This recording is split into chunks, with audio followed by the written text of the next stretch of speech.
ఇక Shreya group of కంపెనీస్కి చెందిన 80 కోట్ల మోసంపై నాగిరెడ్డి నలుగురు సహచరులపై ఎఫ్ఐఆర్ నమోదు కావడంతో దేశవ్యాప్తంగా సంచలనం రేపింది. ఆరోపణలు ఎదుర్కొంటున్న వారిలో ముస్కాన్ గులిస్తాన్, బీరేంద్ర దుబే, ఏకే తివారీ, బ్రజేష్ కుమార్ ఉన్నారు. వీరు ప్రణాళికబద్ధంగా ఆర్థిక కుంభకోణం జరిపినట్లు ఆరోపణలు ఉన్నాయి.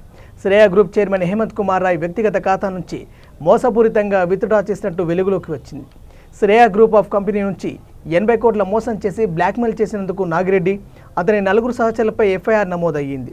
ఈ మొత్తాన్ని Shreya group of companies chairman Hemant Kumar Roy వ్యక్తిగత ఖాతా నుంచి మోసపూరితంగా తీసుకున్నట్లు దర్యాప్తులో వెల్లడైంది. నిందితులు ఇలాంటి పునర్నిర్మాణం, ఇతర అవసరాలతో సహా తప్పుడు నెపంతో డబ్బు తీసుకున్నారు. చైర్మన్ తిరిగి చెల్లించమని కోరగా నిందితుడు నిరాకరించడమే కాకుండా పరువు తీస్తానని బెదిరిస్తూ బ్లాక్మెయిల్కు పాల్పడ్డాడు. అదనంగా నిధులు ఇవ్వాలని డిమాండ్ కూడా చేశారు. లక్నోలోని హజ్రత్గంజ్ పోలీస్ స్టేషన్లో దాఖలు చేసిన ఎఫ్ఐఆర్ ప్రకారం నిందితులు కంపెనీ నిధులను తారుమారు చేయడం, సందేహాస్పద మార్గాల్లో డబ్బు బదిలీ చేయడం, చివరికి దొంగిలించిన ఆస్తులతో పారిపోవడం ద్వారా 80 కోట్లను ఎగ్గొట్టారు. నాగిరెడ్డి శ్రేయ గ్రూప్ సీనియర్ నాయకుడు పి మహేశ్వర్పై తప్పుడు ఆరోపణలు చేశారు.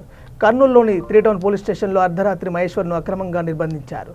ఈ చర్య కంపెనీ యాజమాన్యాన్ని భయపెట్టడానికి, దొంగిలించిన డబ్బును తిరిగి పొందే ప్రయత్నాలకు ఆటంకం కలిగించడానికి చేసిన ప్రయత్నంగా తెలుస్తుంది. నాగిరెడ్డి, అతని సహచరులు చేసిన ఆరోపణలను శ్రేయ గ్రూప్ గట్టిగా తిప్పికొట్టింది. లక్నో పోలీసులు ఈ విషయంపై పూర్తిస్థాయి దర్యాప్తు ప్రారంభించారు. నిందితులపై ప్రకారం నేరపూరిత విశ్వాస ఉల్లంఘన, కుట్ర, ఆర్థిక మోసం ఉన్నాయి. నిందితులను పట్టుకునేందుకు ఆధారాలు సేకరించేందుకు కర్నూలు పోలీసులతో సమన్వయం చేస్తున్నారు.